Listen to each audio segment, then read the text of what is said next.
Oh, come on, man. So, the same thing I did yesterday, guys, I have to do again. Where is my little jumper wire?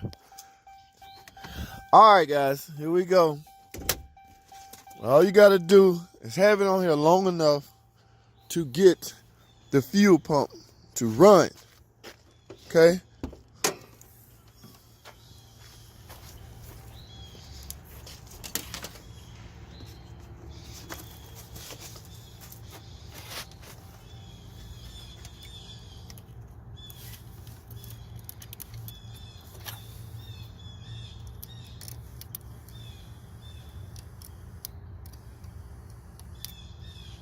All right, I can hear the fuel pump buzzing. Fuel pump is running. That should be enough fuel pressure. Not so much fuel pressure with chasing, guys. We're trying to wake the system up. Let's see what we got.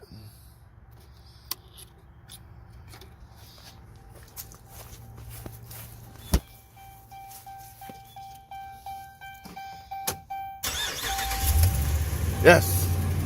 All right, that was long enough to wake the fuel pump up. Now I can get it in and try to get it fixed. That would drive people crazy, guys. All right, hold on. Let me turn this down. Now, we gotta get this thing fixed. We can't, this will drive anybody crazy. Every morning you get up, your car is a no start. No, that's not good. And I aim to fix it. I am here. I have no space in my garage because I'm busy continuing to build my studio portion of my garage. But I will have to come up. We're gonna do it right here, guys. All right. I'm sure y'all want to come along the ride with me. So let's get it.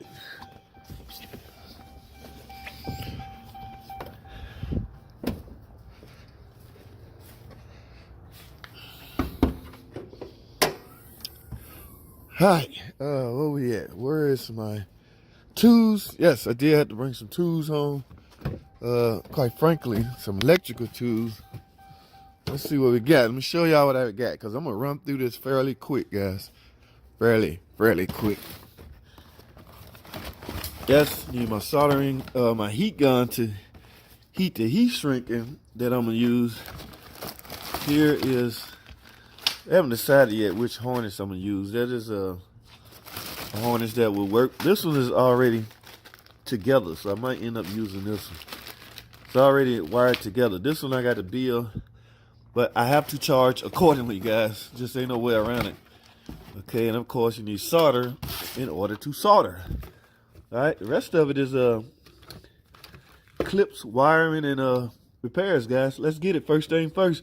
We got to get this battery off, and then we're going to start with removing this tip-em, because we got to get the tip-em off.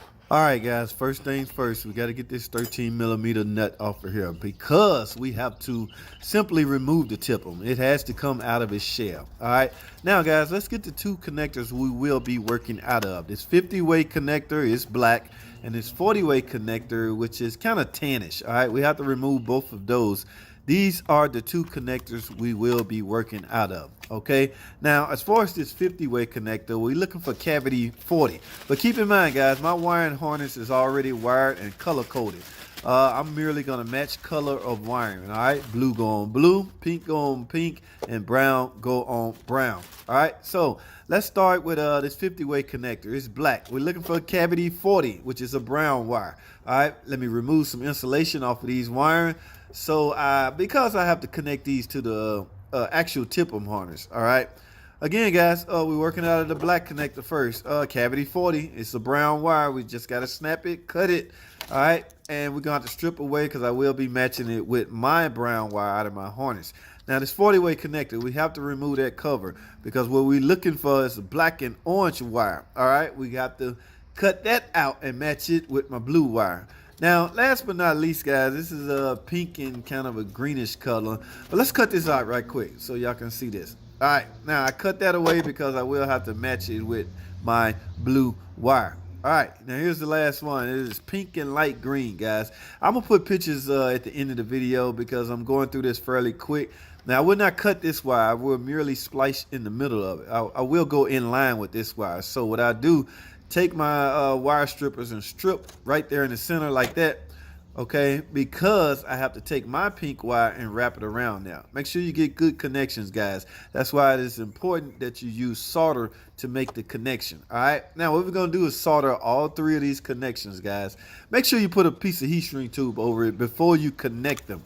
All right, because we want to heat shrink the connection. All right, don't try to use tape, guys. You can only use tape on this three-way split we just did. That's because you can't get a piece of heat shrink tube on it. All right, here's the solder I'm gonna use. Roslyn core solder, guys. All right, I got this soldered up already. Now I want to go over something with you guys. As far as the wiring that's exposed, okay, do not leave it exposed, guys. We're gonna put a piece of heat shrink tube over the exposed wire. All right, that is merely to keep moisture and from forming in it. That is, we don't want moisture to get inside. So right here, all right, we got to cover that up. I'm gonna put a piece of heat shrink tube on it, and we're gonna merely heat it up, just like I said earlier, so moisture would not get in it. So from there, guys, we're gonna tape up any kind of excess. I wouldn't say wiring because there's no exposed wire, at least there shouldn't be after you do your repairs. So we're gonna tape all this up, make it look professional, guys. Remember, we just installed an external fuel pump relay kit, so you will have to splice into it. Now let's place this down in here, guys. Get this back into its shell. I got a little bit more I want to cover, so stay tuned, guys. All right, guys, we are about done. In fact, I am done as far as the installation. Okay, now a couple things I want to point out. All right, number one, I'm at home. I don't have my sockets with me. I end up using a wrench, but it doesn't matter the tools as long as you can get the job done. Guys, this is very important. Do not just leave this laying around. Okay, you don't need this to move, vibrate, or anything. Remember, this is not the updated relay. Okay, over time, I suspect when this relay start being used a lot, it get hot, the silicone in here may leak onto those contacts and cause the exact same problems. I will inform my customer of such. In fact, I will give him a typical ISO relay. That's all this is, guys. It's just a international standard organization. In fact, it's one of these relays. So I would give him a relay, a 5-prong relay, just to keep in the glove box. If it ever happens again, just pop this off and pop that relay on. Obviously, this they had problems out of these. Those relays are on back order. We have relays, we have recalls, waiting on recalls that was done not too long ago. Okay, so I have to, once they start rolling in, I would grab one and call all mine, because I have done at least 10 of these on, ranging from the Caravan, the Jeep Grand Cherokee, the 1500, which is what this is, and the Durango. So yes, anything actually that utilize this style tipper. Okay, now when I say utilize this style tipper, I think it was 2011, between 2011 and 13. So you can find an 08 Caravan with a tipper that looks just like this. It's not the exact same tipper, so make sure your year model matches. All right, so that's a couple tips. I'm wrapping this up, guys. I had to squeeze in some previous footage because I couldn't find my tripod and I was working with one hand. So now you will be aware that with this positive cable on here, you won't be able to close this. So this is no big deal, guys. I typically just clip this off. Okay, it's not gonna hurt anything, but I just wanted to show you guys not to panic. You can do this, and not a lot of people panic when they have to make even little minor cosmetic changes to their cars. You know, so you see, you'll be able to close this. All right, so don't panic. That ain't gonna hurt nothing. But I will leave. Please heed this warning. Do not leave this relay. This is the external. Now, think about this for a second, guys. Now we have an external fuel pump relay, which is the way it should have been all along, guys. This tipper has enough work to do. It has enough responsibility. All right, utilizing the ASD or the fuel pump circuit inside this tipper was a bad idea, but you can't go back into the past. It's something they tried. I'm sure they learned their lesson. They will never do it again. So we move on. We don't dwell on the past. But I just want you to understand what you have just done. If you've done this, and let me say this again, is this a do-it-yourself job? It could be, depending on your electrical background, your electrical skill. Actually, your electrical skills, because now the way I did it is not very super professional, guys. Okay, so you can, I mean, the basics. If you know how to solder, if you know how to splice wiring and connect the wiring and solder the wires together and heat shrink tube the wiring, all that plays a role in sealing that. Make sure you keep a good connection. You got to make sure you keep a good connection. That's more important than making the connection. All right, because we under the hood, so we under extreme heat, pressure, water, whatever. So that connection has to be secured. That's why I suggest soldering it. So if you're able to do all that, then and you're able to read a diagram, likely you may be able to pull this off. Now, in essence, you have just saved yourself $700 or more. Because like I said earlier, the other option you have at your disposal is to just replace the tipple. Now, I think about this a lot, man. The next guy to get this truck, I mean, this is a fairly old truck. He will not have this problem anymore. The only problem he may come up with is a relay. And they go to replace the tipple. Will they have to? Well, the tipple is just a hard part itself. Okay, so don't worry about that. But guys, make sure everything is secured. Well, you'll know. Last but not least, hook your battery up and verify everything works. You should fire right up. Remember, we had delay starting because the fuel pump wasn't running, so you didn't have any fuel pressure. Guys, I don't care how tight seal your fuel system is. It's not gonna hold pressure overnight. Pressure with anything will release over time. Okay, it's just like the oil in the engine. It will drain from the valve train, you know, if you don't start your car in a while. Fuel pressure will work its way back. Even if there's an anti-valve somewhere in the line, yes, it will eventually work its way back. Okay, physics. All right, so when you turn the key, the fuel pump is supposed to give you a 2-second primer to avoid having a long crank time or stalling or anything like that. So what I'm gonna do, I'm gonna let's semi-connect this. Where's my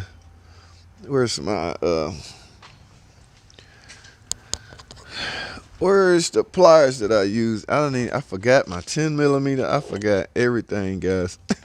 You think about stuff you're gonna do at home and still forget it. All right, so I'm just gonna semi-tighten this. I'm headed to the shop and I will make my final adjustments there. I just do not want a conflict of interest with my job, so I did not do this at the shop. Did this at my home. I'm at home, guys. Yes. Yeah, see, there's my black Cherokee. This is my neighborhood. I will show you my junky garage, but I don't want to hear Tim at Astro Auto Repair's mouth. He always dogged me out about my garage. All right, system on. Let's start this car. See if it fires right up. Here we go.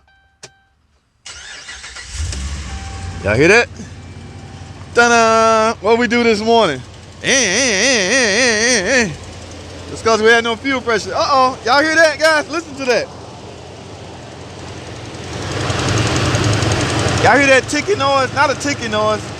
Ladies and gentlemen, that is an exhaust stud.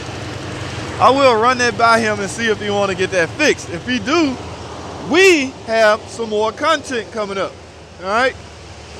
Yes, it's on that side. Exhaust stud broke. It's not a Hemi lifter tick. This is a Hemi. I heard it when I first started it. Tick, tick, tick, tick, tick, tick, tick, tick, tick, and it is slowly reside. But yes, that's what that is. All right, guys, I'm done. I'm headed to the shop. Take you some tie straps. Secure this relay. Do not leave it hanging, guys. Please do not. I'm headed to the shop now. I will make my final adjustments there. And I am done, guys. I thank you for watching. I appreciate you watching. Remember, guys, it's applied to the 1500, Grand Cherokee, the Rango, and the Caravans, 2011 through 2013. All right, if you have any of these symptoms, this may be what you need. I always have to say may, because it can be anything. You, on the other hand, have to do your diagnostics to verify what your problem is. Okay, guys, that's all I have. Thanks for watching.